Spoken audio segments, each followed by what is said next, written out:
ಕಾವೇರಿಯ ಹುಟ್ಟು.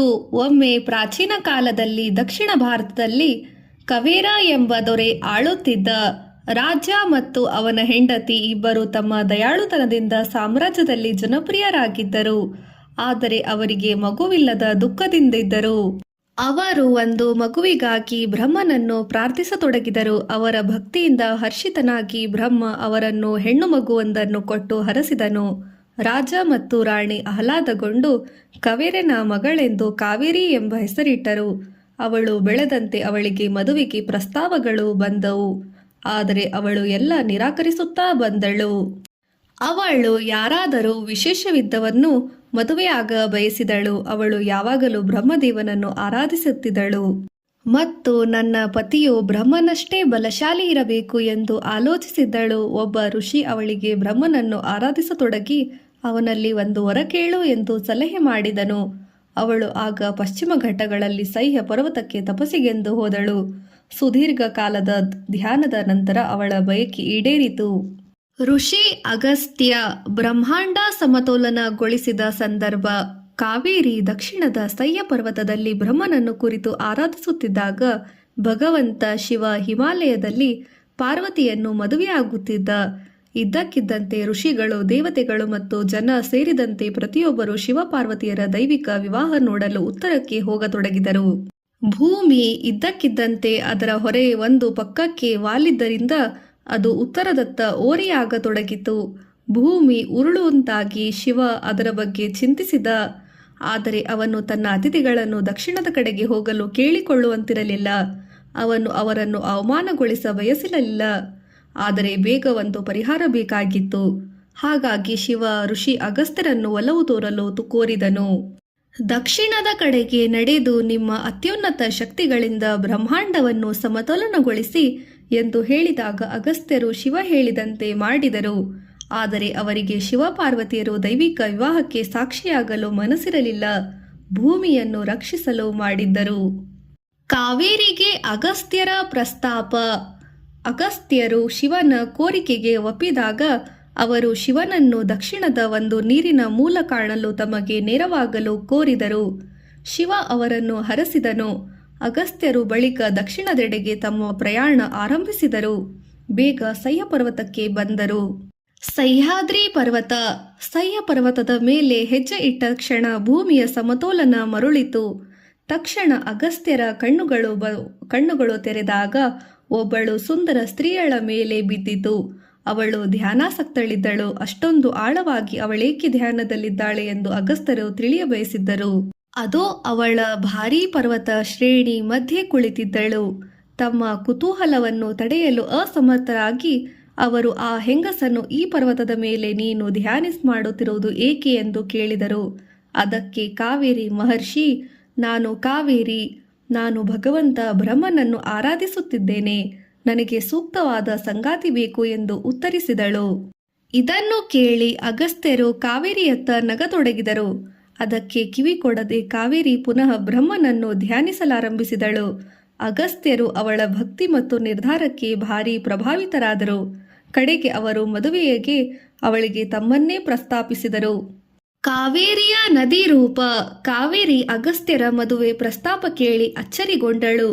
ಸ್ವಲ್ಪ ಹೊತ್ತು ಯೋಚಿಸಿದ ನಂತರ ಅಗಸ್ತ್ಯರು ಒಬ್ಬ ಪುಣ್ಯವಂತ ಮತ್ತು ಬುದ್ಧಿವಂತ ವ್ಯಕ್ತಿ ಎಂದು ತಿಳಿದಿದ್ದರಿಂದ ಅವರ ಪ್ರಸ್ತಾವಕ್ಕೆ ಅವಳು ಆಗಲಿ ಎಂದು ಹೇಳಿದಳು. ಮತ್ತು ಬಳಿಕ ಅವಳು, ಓ ಮಹರ್ಷಿ, ಮದುವೆ ಮೊದಲು ನನ್ನದೊಂದು ಕೋರಿಕೆ ಇದೆ. ನಾನು ಯಾವುದಾದರೂ ವಿಧದಲ್ಲಿ ಮಾನವ ಜನಾಂಗಕ್ಕೆ ನೆರವಾಗಲು ಸಾಧ್ಯವೇ? ಈ ಪ್ರಾಂತ್ಯ ಅತೀವ ನೀರಿನ ಅಭಾವವಿದ್ದುದರಿಂದ ಎಂದು ಎನಿಸುತ್ತಿದೆ ಎಂದಳು. ದಕ್ಷಿಣದ ಭೂಮಿಗಳು ಮತ್ತೆ ಫಲವತ್ತಾಗಲು ನನ್ನ ಒಂದು ಭಾಗವನ್ನು ನದಿಯಾಗಿ ಪರಿವರ್ತಿಸಿರೆಂದು ನಿಮ್ಮನ್ನು ನಾನು ಕೋರುತ್ತೇನೆ ಎಂದಳು. ಕಾವೇರಿಯ ಉತ್ತಾತ ಆಲೋಚನೆಗಳಿಂದ ಪ್ರಭಾವಿತರಾಗಿ ಅಗಸ್ತ್ಯರು ಅವಳ ಒಂದು ಭಾಗವನ್ನು ನದಿಯಾಗಿ ಪರಿವರ್ತಿಸಿದರು. ನದಿಗೆ ಅವಳ ಹೆಸರೇ ಆಯಿತು. ಆದರೆ ಅಗಸ್ತ್ಯರು ಸಹ್ಯ ಪರ್ವತಗಳ ಮೂಲಕ ಅವಳ ಹರಿಯನ್ನು ಬಿಡದೆ ಬದಲಿಗೆ ತಮ್ಮ ಕಮಂಡಲದಲ್ಲಿ ಅವಳನ್ನು ಒಯ್ದರು. ಇಬ್ಬರು ಮದುವೆಯಾಗಿ ಎಂದಿಗೂ ಸಹ್ಯ ಪರ್ವತದ ಮೇಲೆ ತಂಗಲು ನಿರ್ಧರಿಸಿದರು. ಹೇಗೇ ಇರಲಿ, ಅಗಸ್ತ್ಯರು ಕಾವೇರಿಯ ನದಿ ರೂಪವನ್ನು ದಕ್ಷಿಣ ಭಾಗದೊಳಗೆ ಬಿಡುಗಡೆ ಮಾಡಲು ಮರೆತರು. ಅದೋ ಶುಷ್ಕ ಬರಪೀಡಿತ ಭೂಮಿಯಾಗಿ ಉಳಿದಿತು. ಇದು ದೇವತೆಗಳು ಚಿಂತಿಸುವಂತೆ ಮಾಡಿತು. ನದಿ ಕಾವೇರಿ ಮತ್ತು ಶ್ರೀ ಗಣೇಶನ ಸಂದರ್ಭ. ತಮ್ಮ ಸಮಸ್ಯೆಗೆ ಗಣೇಶ ಒಂದು ಪರಿಹಾರ ನಿಯೋಜಿಸುವನಂತೆ ಬಲ್ಲವರೆಂದು ದೇವತೆಗಳು ಭಗವಂತ ಗಣೇಶನ ನೆರವು ನಿರೀಕ್ಷಿಸಿದರು. ಅವರು ಅಗಸ್ತ್ಯರು ತಮ್ಮ ಕಮಂಡಲದಲ್ಲಿ ಕಾವೇರಿ ನದಿಯನ್ನು ಇಟ್ಟಿರುವುದರೆಂದು ವಿವರಿಸಿದರು. ಇದನ್ನು ಕೇಳಿ ಗಣೇಶ ಸಹ್ಯ ಪರ್ವತಕ್ಕೆ ಅಗಸ್ತ್ಯ ಮತ್ತು ಕಾವೇರಿ ಭೇಟಿ ಮಾಡಲು ಹೋದನು. ಆ ಸಮಯದಲ್ಲಿ ಅಗಸ್ತ್ಯರು ತಮ್ಮ ಆಶ್ರಮದಲ್ಲಿ ಧ್ಯಾನ ಮಾಡುತ್ತಿದ್ದರು.